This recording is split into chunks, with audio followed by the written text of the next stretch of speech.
Hi everyone and welcome to Smart Culture Education. This is the place where we make learning simple, clear and engaging. If you're new here, don't forget to subscribe so you can join us on this journey of mastering maths, science and more.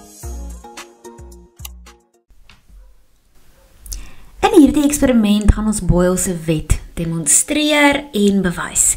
Boyle se wet sê vir ons dat vir 'n vaste hoeveelheid gas by konstante temperatuur, die druk van die gas omgekeerd eweredig aan die volume is. Dit beteken wanneer jy die volume verklein, neem die druk toe. En wanneer jy die volume vergroot, dan neem die druk af. So hoe meer die een word, hoe minder word die ander een. Hoe minder die een word, hoe meer word die ander een.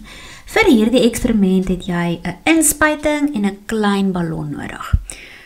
'n Waterballon werk goed. Nou, as jy nie 'n klein waterballon het nie, dan kan jy eenvoudig net een van die vingers van 'n laboratoriumhandskoen afsny en dit toeknip. Dit is presies wat ek gedoen het.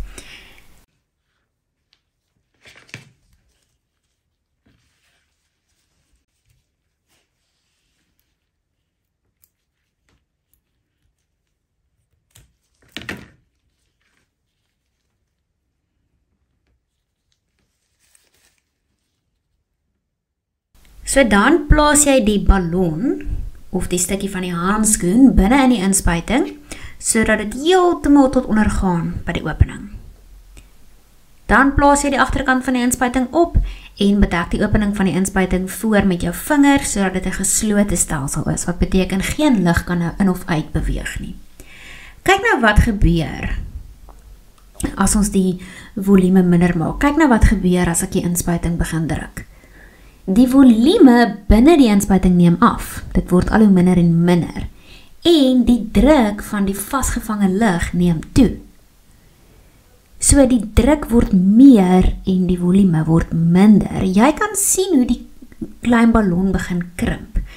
Dit gebeur omdat die lugdeeltjies binne in die inspuiting al hoe nader en nader aan mekaar gedruk word. So hulle bots al hoe meer en meer teen mekaar en teen die mure van die ballon en teen die buitekant van die ballon, wat die druk dan verhoog en die ballon laat saamtrek.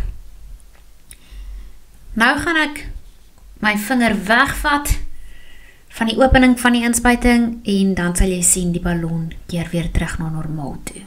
So die vasgevange lug ontsnap en die ballon keer weer terug na normaal. Dan bedek ek weer die voorkant van die inspuiting om 'n geslote stelsel te maak en dan trek ek na die agterkant van die inspuiting op. So ek maak nou die volume meer. Kyk nou wat gebeur. Soos die volume toeneem, met ander woorde, soos wat die volume groter word, versprei die lugdeeltjies verder uit mekaar en die druk binne in die inspuiting neem af. So jy kan sien dat die ballon effens uitsit, dit word groter, omdat daar nou baie minder druk op die ballon van buite af is.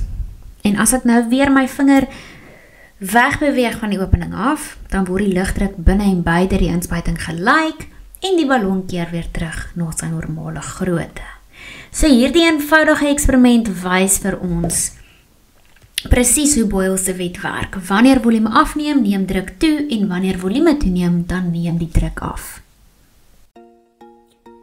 Thank you for watching today's video on Smart Culture Education. If you found it helpful, don't forget to hit the like button and subscribe to the channel. And if you want to stay updated, tap the notification bell so you never miss our next lesson. See you in the next video.